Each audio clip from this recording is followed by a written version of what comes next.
বাতৰিলৈ স্বাগতম জনাই ষ্টুডিঅ'ৰ মজিয়াত মই ঋতুৰাজ মেধি লৈ আহিছোঁ এটা গুৰুত্বপূৰ্ণ খবৰ। এতিয়া অবৈধ দখলকাৰীৰ বিৰুদ্ধে সৰব হৈছে ৰাজ্যৰ প্ৰশাসন ব্যৱস্থা। মাইক যুগে ইতিমধ্যে সময়সীমা বান্ধি দিয়া হৈছে আৰু সমান্তৰালকৈ দেখিবলৈ পোৱা গৈছে বুলডজাৰ লৈ উচ্ছেদৰ বাবে সাজু হৈ উঠিছে এতিয়া প্ৰশাসন। এই ডাঙৰ খবৰটো টাইম এইটৰ দৰ্শকসকলৰ বাবে লৈ আহিছোঁ। খিলঞ্জীয়াৰ ভূমি দখল কৰা বেদখলকাৰীৰ বিৰুদ্ধে আৰম্ভ হ'ল একশ্যন। সোণাপুৰ ডিমৰিয়াত শীঘ্ৰেই চলিব প্ৰশাসনৰ উচ্ছেদ। মাইক যুগে ঘৰ খালী কৰাৰ নিৰ্দেশ দিয়া হৈছে বেদখলকাৰীক। সোণাপুৰৰ পথৰ আৰু কচুতলীৰ পথাৰৰ চৰকাৰী ভূমি দখল কৰা বহু লোকৰ বিৰুদ্ধে এতিয়া সৰব হৈ পৰিছে প্ৰশাসন। স্থানীয় লোকৰ মাজত এই ঘটনাক লৈ সৃষ্টি হৈছিল প্ৰতিক্ৰিয়াৰ। কিছুদিন পূৰ্বেও সোণাপুৰৰ কচুতলীত চলিছিল প্ৰশাসনৰ উচ্ছেদ অভিযান। খিলঞ্জীয়াৰ ভূমি দখল কৰা বেদখলকাৰীৰ বিৰুদ্ধে ইতিমধ্যে একশ্যন আৰম্ভ হৈছে। এই মুহূৰ্তৰ এটা গুৰুত্বপূৰ্ণ খবৰ জনাইছোঁ, কিয়নো শেহতীয়াকৈ দেখিবলৈ পোৱা গৈছিল ট্ৰেক্টৰত ৰেডিমেড ঘৰ লৈ একাংশ সন্দেহজনক লোকে বসতি স্থাপন কৰিছিল। নিশাটোৰ ভিতৰতেই ঘৰ স্থাপন কৰি বাসিন্দা হৈ পৰে একাংশ সন্দেহজনক লোক আৰু স্থানীয় দল সংগঠনে কৰায়ত্ব কৰিছিল কেইবাখনো ট্ৰেক্টৰ আৰু তাৰ পাছতেই প্ৰতিক্ৰিয়া আৰম্ভ হৈছিল সমগ্ৰ ৰাজ্যজুৰি। সোণাপুৰৰ ডিমৰিয়াত তেতিয়া প্ৰশাসনৰ উচ্ছেদ অভিযান আৰম্ভ হৈছে আৰু দেখিবলৈ পোৱা গৈছে এতিয়া বুলডজাৰ লৈ প্ৰশাসনে আৰম্ভ কৰিছে উচ্ছেদ অভিযান।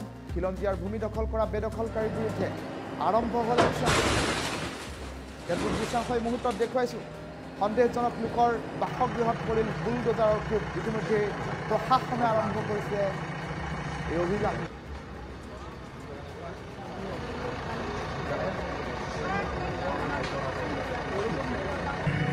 সন্দেহজনকভাৱে বসতি স্থাপন কৰা এই সকল লোকে লাভ কৰি আছে বিদ্যুৎ যোগান।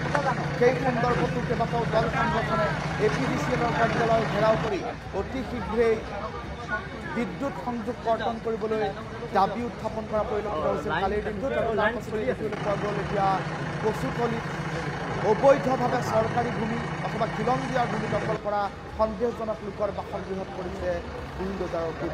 দৃশ্যাংশ দেখুৱাই গৈছে।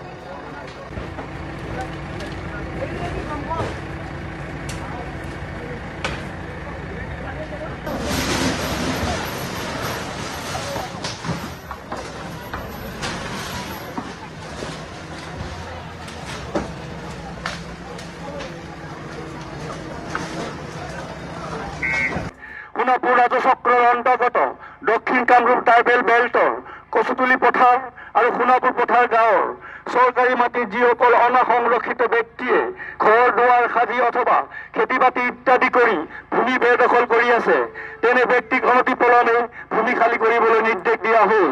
অন্যথা বিধিগতভাৱে তেওঁলোকৰ ওপৰত বিহিত ব্যৱস্থা লোৱা হ'ব। ধন্যবাদ।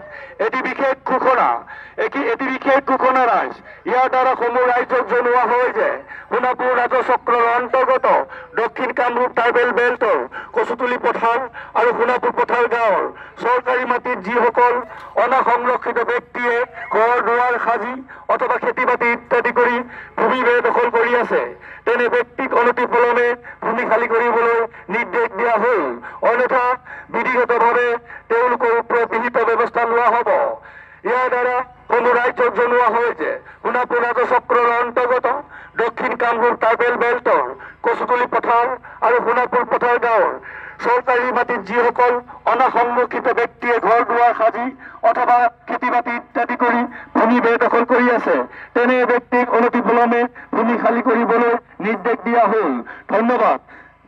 সোণাপুৰ ৰাজচক্ৰৰ অন্তৰ্গত দক্ষিণ কামৰূপ ট্ৰাইবেল বেল্টৰ কচুতলী পথাৰ আৰু সোণাপুৰ পথাৰ গাঁৱৰ চৰকাৰী মাটিত যিসকল অনাসংৰক্ষিত ব্যক্তিয়ে ঘৰ দুৱাৰ সাজি অথবা খেতি বাতি ইত্যাদি কৰি ভূমি বেদখল কৰি আছে, তেনে ব্যক্তিক অনতিপলমে ভূমি খালী কৰিবলৈ নিৰ্দেশ দিয়া হ'ল। অন্যথা বিধিগতভাৱে তেওঁলোকৰ ওপৰত বিহিত ব্যৱস্থা লোৱা হ'ব। ধন্যবাদ। এটি বিশেষ ঘোষণা এটি বিশেষ ঘোষণা ৰাইজ। ইয়াৰ দ্বাৰা সমূহ ৰাইজক জনোৱা হয় যে সোণাপুৰ ৰাজহ চক্ৰৰ অন্তৰ্গত দক্ষিণ কামৰূপ ট্ৰাইবেল বেল্টৰ কচুতুলি পথাৰ আৰু সোণাপুৰ পথাৰ গাঁৱৰ চৰকাৰী মাটিত যিসকল অনাসংৰক্ষিত ব্যক্তিয়ে ঘৰ দুৱাৰ সাজি অথবা খেতি বাতি ইত্যাদি কৰি ভূমি বেদখল কৰি আছে, তেনে ব্যক্তিক অনতিপলমে ভূমি খালী কৰিবলৈ নিৰ্দেশ দিয়া হ'ল। অন্যথা বিধিগতভাৱে তেওঁলোকৰ ওপৰত বিহিত ব্যৱস্থা লোৱা হ'ব। ইয়াৰ দ্বাৰা সমূহ ৰাইজক জনোৱা হয় যে সোণাপুৰ ৰাজহ চক্ৰৰ অন্তৰ্গত দক্ষিণ কামৰূপ ট্ৰাইবেল বেল্টৰ কচুতুলি পথাৰ আৰু সোণাপুৰ পথাৰ গাঁৱৰ চৰকাৰী মাটিত যিসকল অনাসংৰক্ষিত ব্যক্তিয়ে ঘৰ দুৱাৰ সাজি অথবা খেতি বাতি ইত্যাদি কৰি ভূমি বেদখল কৰি আছে, তেনে ব্যক্তিক অনতিপলমে ভূমি খালী কৰিবলৈ নিৰ্দেশ দিয়া হ'ল।